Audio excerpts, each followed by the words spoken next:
Қазіргі таңда бітімгершілік операциялары орталығында Біріккен ұлттар ұйымының азаматтық тұрғындарды қорғау курсы өткізілуде.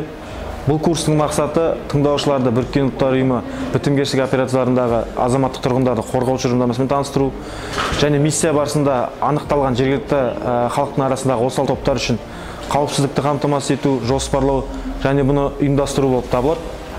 Курста оқытылатын барлық материалдар Біріккен ұлттар ұйымының бітімгершілік операциялар департаментінің оқыту қызметімен әзірленген және мақұлданған.